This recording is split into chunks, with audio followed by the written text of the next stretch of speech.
Assalamualaikum warahmatullahi wabarakatuh. Selamat sore adik-adik semuanya. Hari ini kita masuk pada sesi ke-6. Di sini saya akan menjelaskan sedikit tentang perkuliahan pengembangan sistem informasi. Nah, sebelum saya masuk kepada materi, saya akan mengingatkan kepada adik-adik untuk mengumpulkan diskusi dan tugasnya tepat waktu agar bisa saya nilai dan bisa adik-adik revisi jika ada kesalahan dan dikirim kembali kepada saya. Nah, di sini pada pengembangan sistem informasi ini ada lima proses yang harus dan wajib ada pada pengembangan sistem itu. Yang pertama adalah perancangan. Perancangan di sini adalah bahwa kita harus melihat bagaimana sistem yang ada pada perusahaan atau instansi saat ini, apakah wajib dikembangkan atau dirancang yang barunya. Apabila jika dia masih menggunakan secara manual, berarti kita wajib melakukan perancangan ya, itu dengan melihat dulu latar belakang masalahnya, kemudian tujuan dari pengembangan sistem ini, kemudian tindak lanjutnya bagaimana, apakah dapat diterapkan atau hanya sebatas rancangan saja. Kemudian kita menganalisa. Setelah kita membuat tujuannya, mendiskusikannya kepada teman-teman, kita analisa kembali sistem ini. Apakah sistem yang akan kita buat ini layak digunakan pada perusahaan ataupun instansi kita atau tidak layak. Kalau tidak layak, berarti kita tidak boleh menggunakan sistem aplikasi ini, karena menganalisa ini bukan hanya dalam SDM-nya saja, tapi juga harus dari dananya, kemudian SDM-nya, sistemnya, internetnya, software dan hardware-nya harus kita analisa. Cukup nggak dana yang kita keluarkan segini untuk kedepannya? Makanya setiap sistem pengembangan ini atau pembuatan perancangan ataupun aplikasi ini kita buat harus bisa digunakan 5 tahun kemudian atau sampai 10 tahun, sehingga kita mengurangi terjadinya perombakan ataupun pembuatan aplikasi yang baru. Yang ketiga itu adalah kita melakukan desain. Desain di sini sebelum kita melakukan desain secara pembuatan aplikasinya, kita melakukan desain alurnya dulu. Alur dari program ataupun aplikasi yang kita buat ini kita harus buat dulu melalui data flow diagram ataupun dengan flowchart ataupun dengan UML ataupun dengan BPMN-nya. Jadi kita kelihatan di situ kinerjanya. Apakah yang harus kita buat, loginnya bagaimana, arusnya bagaimana, dia harus terstruktur sehingga dapat melihatkan hasil dari desainnya tadi. Setelah kita melakukan desain rancangan, baik itu melalui flowchart atau alurnya, kita mendesain prototipenya melalui aplikasi Canva ataupun dengan aplikasi Microsoft Word dan lain sebagainya. Jika ada atau menggunakan Basalmic dulu untuk desain sederhana, desain sebelum pelaksanaan implementasinya, baru kita buat implementasinya. Implementasi di sini maksudnya adalah kita membuat aplikasi tersebut secara nyata melalui coding penggunaan bahasa Java, bahasa Python, bahasa C++ ataupun bahasa yang mudah dimengerti oleh adik-adik ataupun IT-nya. Nah, dengan adanya implementasi ini antara gabungan bahasa coding dengan animasi untuk mempercantik websitenya atau aplikasinya. Nah, itu harus benar-benar dipixkan bagaimana kita melakukannya sesuai dengan kemampuan dari biaya yang kita ada. Jangan sampai dengan membuatnya aplikasi ini kita malah lebih boros kepada pengeluarannya. Nah, dengan begitu kita harus melihat lagi kondisi keuangannya, boleh atau tidak, rugi atau tidak, seperti itu.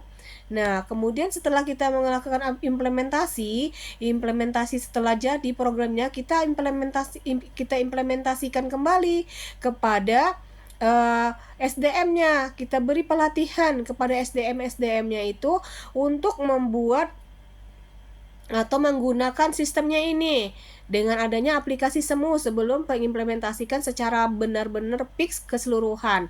Nah, setelah kita menggunakan implementasi Semu ini pada programnya, kemudian dikasih waktu misalnya 1 bulan dengan penggunaan aplikasi Semu ini.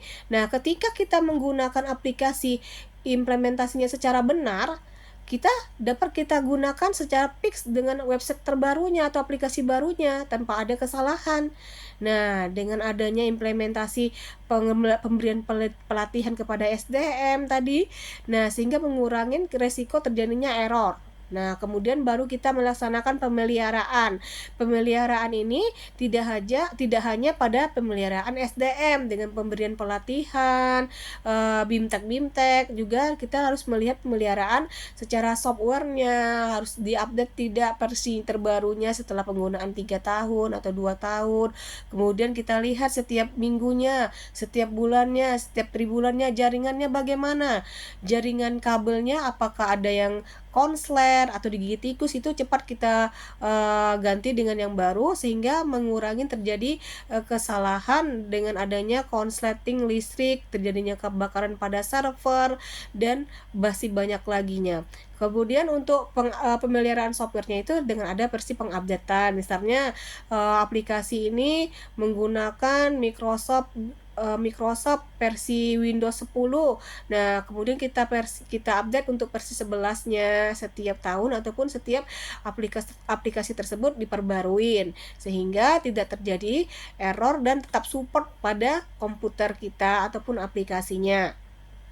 Kemudian pemeliharaan ini juga pemeliharaan dari interkoneksinya atau internetnya. Misalnya yang pertama kali kita menggunakan 100 Mbps, kemudian semakin berkembang perusahaan atau instansi kita ini banyak digunakan oleh memiliki 2 cabang misalnya. Jadi kita menggunakan aksesnya biar cepat berkomunikasi antara satu cabang dengan cabang yang lain. Kita menggunakan internet misalnya jadi 200 Mbps dengan karyawan kapasitas misalnya 100 orang. Nah, atau misal kita menggunakan satelit. Contohnya penggunaan satelit itu adalah pada banking itu menggunakan satelit untuk penggunaan transaksi ATM-nya, mobile bankingnya, kartu kreditnya, dan lain sebagainya. Kemudian pada pengembangan sistem ini kita juga menggunakan metode pengembangan sistemnya. Apa metode pengembangan sistemnya? Yaitu ada namanya prototype, waterfall, angel, kemudian ada namanya spiral. Nah, prototype ini adalah membangun atau perancangannya hanya sebatas perancangan. Maksudnya sebatas perancangan yaitu adalah pembuatan aplikasinya ini sudah jalan tapi tidak diupload ke internet, tapi hanya sebatas individu aja atau dalam komputernya saja. Nah, kalau waterfall ini dia pengembangan metode pengembangannya itu adalah dia menyelesaikan tahap sebelumnya, kemudian dia lihat apa yang perlu dikembangkan. Oh, ternyata misalnya aplikasi ini tidak ada menu grafik transaksi sahamnya. Kemudian kalian buatlah transaksi sahamnya dengan ada menu transaksi saham per hari, per bulannya, dilihat income-nya, kekurangannya, kerugiannya berapa persen. Nah, dengan adanya itu merupakan dapat kalian kembangkan lagi. Setelah itu kalian uji coba dengan metode waterfall ini. Setelah diuji coba berhasil dan cocok, baru kita gunakan aplikasi tersebut. Nah, kalau aplikasi Angel ini dia pendekatannya fleksibel, di mana dia merupakan umpan balik dari sistem yang ada. Misalnya sudah ada nih, kita umpan. Oh, ternyata disukai nih, kita bisa menggunakannya. Jika misal tidak suka, kita baru melakukan perbaikan atau pengembangan dari sistem yang lama menjadi baru. Kemudian metode spiral ini adalah kombinasi antara metode prototype dengan waterfall. Nah, di mana misalnya penggabungan ini yang pertamanya dia dalam bentuk prototype saja. Kemudian setelah beberapa bulan dia ingin nih aplikasinya ini dapat dilihat oleh orang banyak. Jadi dia menggunakan waterfall melakukan waterfall, kemudian dia selanjutnya di-upload sistem ini ke internet dan dapat berjalan dengan sesuai keinginan si pemiliknya atau pengguna dari sistem tersebut atau aplikasinya. Nah, dengan tujuannya apa dengan adanya pengembangan sistem informasi ini, yaitu adalah menjaga ketersediaan sistem agar lebih maksimal, kemudian memastikan kendala yang ada di kemudian hari. Perlukah adanya pengembangan sistem atau tidak?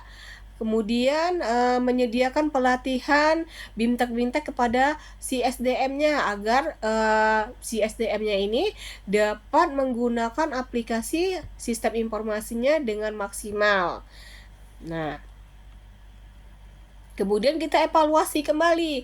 Kita evaluasi untuk misalnya setelah penggunaan 2 tahun, kita evaluasi apakah perlu pengembangan ini, misalnya untuk beberapa menu, kalau boleh berarti kita lakukan pengembangannya, tapi jika tidak atau masih layak digunakan aplikasi ini, ya tidak perlu kita lakukan pengembangan sistem informasinya.